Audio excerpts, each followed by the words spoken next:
Hi, everyone. This is Celebrity Phone Interviews, and I'm Mike Peace. Today we're going to be talking to Rhonda Vincent, who's got a brand new album out called A Good Thing Going. Her album was released 2 weeks ago and is currently #1 on the Cashbox Bluegrass Albums charts, and it's currently #5 on the Cashbox Country charts. So let's get on the phone with Rhonda Vincent.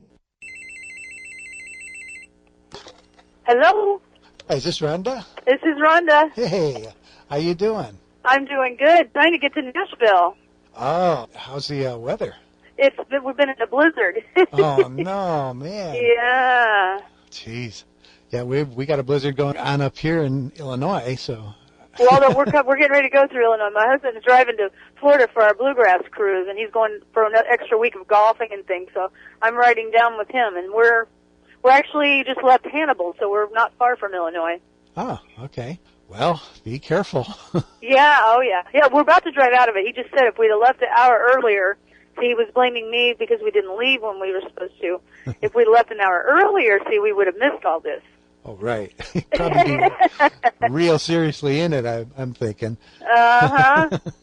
Well, I just want to congratulate you on the #1 on Cashbox. Oh, well, thank you. You have, on the Bluegrass charts, you'll be #1 tomorrow. Oh, right. And then you've also got a #10 with the All-American Bluegrass Girl with a Bullet on Cashbox charts. Really? And excellent. And you're #5 on the country charts. So, oh, my goodness. Well, this is excellent. So you're Thank you. all over Cashbox. We love that. Yeah, good. You're heading down to Nashville, going to be doing any recording or anything? Well, we'll be performing, Friday, Saturday in Bristol, Tennessee, and Hanover, Pennsylvania, and then on Sunday we'll be performing at the Stigma Awards, Society for the Preservation of Bluegrass Music of America. Cool. Yeah, and then we'll be heading to Florida for our bluegrass cruise after that. You've been said to be the busiest woman in bluegrass. Yeah, we try to stay busy. We're pretty much on the road all the time, but we love it. Oh, good. So I really have not heard you sing. So Right. So well, are you close to Chicago at all? Yes. Oh, because we're in Naperville coming up. Excellent. I think we are, right? Yeah, in March. My brother actually lives up there, too. I'll be darned. Okay, I'm in Schaumburg, so really not that far. Okay, you are close. Well, maybe you can come over. It's a festival. It's an indoor festival. That'd be kind of cool. So your Good Thing Going is doing extremely well. It's got to be exciting for you. It really is. You know, you never know when you create the music how it's going to be received, and it's always exciting. It's always scary too. But this has been it's a kind of a unique album. It's different than, which is what we always try to do, is create a project like we haven't done before. You know, to do something different. Right. So I guess I was a little apprehensive to say, you know, how is this going to be perceived? But it's been very, very exciting. So what's the? I noticed you kind of put a theme together for the different albums you've done, like the All-American Girl, right? Bluegrass Girl. There was kind of a theme of honesty going through that, and so what is the theme on this new one? Well, when I started recording it, everything was about love. They were all love songs. Okay. And then as we started the album, and then I wrote Good Thing Going, that was inspired by my husband. So I guess the theme, instead of going after just an all-American theme, or it just kind of became an album. It's more of a listening album, and it's about relationships, you know, good and bad. Scorn of a Lover's about a bad relationship, but, you know, then Good Thing Going is just kind of a true-to-life story about my husband and I, because, you know, he inspired that by calling me after a year of booking me and saying, you know, we got a good thing going. So, and, you know, I wrote or co-wrote 5 of the songs on here, and all of them were pretty much inspired by something like that. I wrote a wedding song for my assistant, Julia, kind of by necessity, I guess. You know, she wasn't finding a song, and started writing down what she had told me, how she would never find anybody. And then Bluegrass Saturday Night, we're traveling on a Saturday night instead of playing, and heard an internet show playing Louisiana Saturday night. So I started singing Bluegrass Saturday Night. Before I knew it, I had a song. So these they just seem to be, this album is about relationships, and that's what I'm finding. The women are telling me that it's just such a listening album, that they just listen to it over and over, versus a lot of people say, oh, I love this song or that song. It seems to be something that they listen to all the way through, which is good. Yeah, well, the bluegrass market seems to be dominated by males. Absolutely. And now you're sitting here at the top of the charts. So yeah. We'll take it. We'll take it. That's got to be exciting. How do you think you managed to push the men down the charts? I don't know. I mean, I guess you just hope that people like.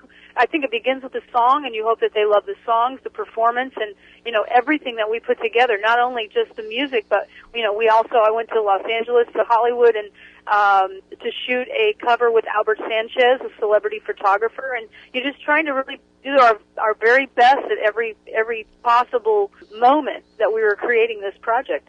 Seems to be working. Yeah, so far so good. I know you saw your picture on the cover of Cashbox last week. I love that. We have that on the front page of our website too. Yeah, I have to check that out. Well, it's not on there now, but we did have it. We did have it on there. So we'll have to, now that we have it's number one on the bluegrass charts. We'll have to put that back up there. Yeah. All right. Yeah, it sounds. When is that public knowledge yet, or it will be? That will be tomorrow. It's as the first of the month. Okay. So it's a monthly chart. All right. And I think you were at number 8 last month. Mm-hmm. With a bullet. Wow. And now you're at number 1 with a bullet. So I mean that's. Yay. And number 10 with a bullet. So. Well, we will definitely we'll put that on there. Both of these albums are doing extremely well. That is great. I know you're kind of resting your voice and trying to take it easy because you got so many different gigs coming up. Yeah, we had to. Last week there was so many that I try not to do interviews on the day that we have performances, just because I end up not having a voice for the show that night. But just have to be careful. I'm glad you're talking to us now. Well, me too. We'll have the recording. We'll go live in probably 2 or 3 days to coincide with the album coming up. The album charts. Okay. Number 1, so that'll be good. Yeah. Boy, it's just gangbusters for you this year. Well, we're sure thankful. Thank you very much. So I'm reading some of the articles. It says that you play multiple instruments, all basically stringed. How many instruments do you actually play? Well, almost any stringed instrument I will try. Some better than others. My major instruments are mandolin that I play on stage, and I also play some twin fiddles with my fiddle player, and I'll also switch off to guitar when my guitar player will end up playing mandolin, or Hunter will play mandolin. So everybody I work with plays almost any stringed instrument, so we just have fun, trading around depending on what the song is and what a certain style that someone plays might fit one song better than the other. So, we play everything on stage. Even at one point, I'd never played it before, but I did a crash course on the auto harp once. Wow. Well, I never did master tuning it, but and no, I never did master the instrument either, but learned enough to pick out a tune or so, enough for performance in Washington D.C. Those are like pairs of strings that are tuned right in the same octave, right? It's unbelievable. I'm so glad I didn't have to tune it. Yeah, I bet. I've got a guitargan, which is a guitar with an organ built in. Oh my goodness, I don't think I've seen one of those. Yeah. Well, this came out in the 70s, and I bought one of the last ones made. They just kind of went out of style. They were just way too heavy. It weighed about 25 pounds.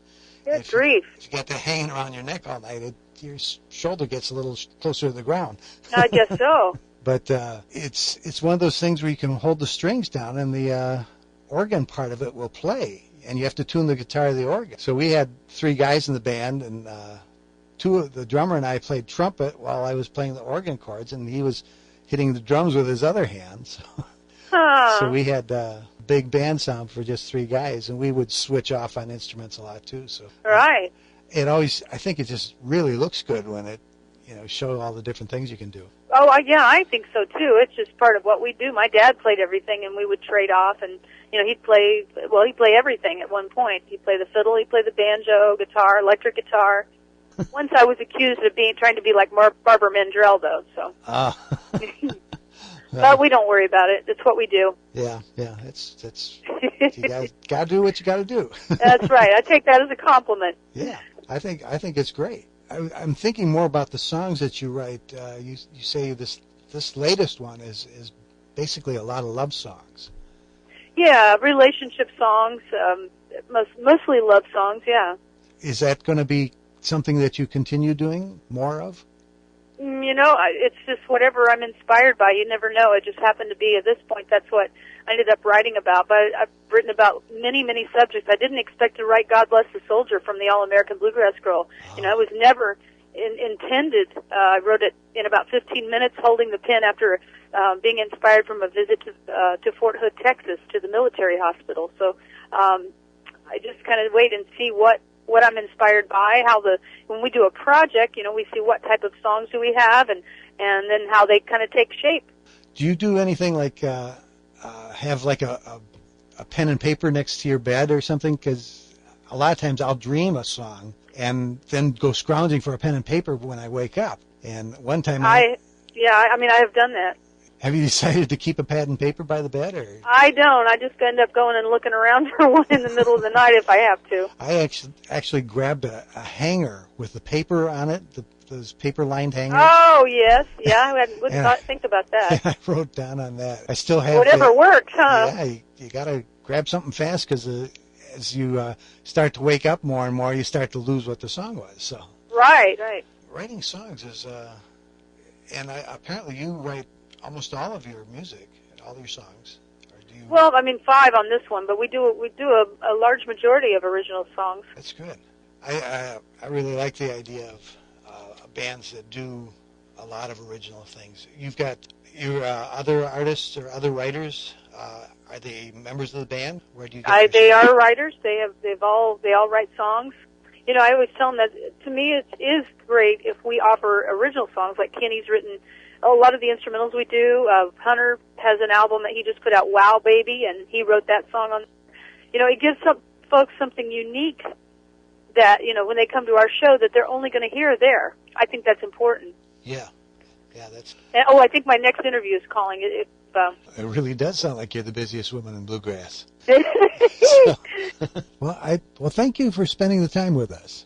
Well, my pleasure. Okay. And thank you very much. I'll look forward to it. We'll be linking you. We'll put that cover back up, and I think it's on there. It's just not on the front page, but we'll put it on the front page and link you. Okay, sounds good. All right. And Thank you so be much. careful driving out there. Yeah, the roads are getting better now. Okay, good. All right. Okay, take care. See you later. Bye-bye. Bye-bye. We've got a good thing going, me and you.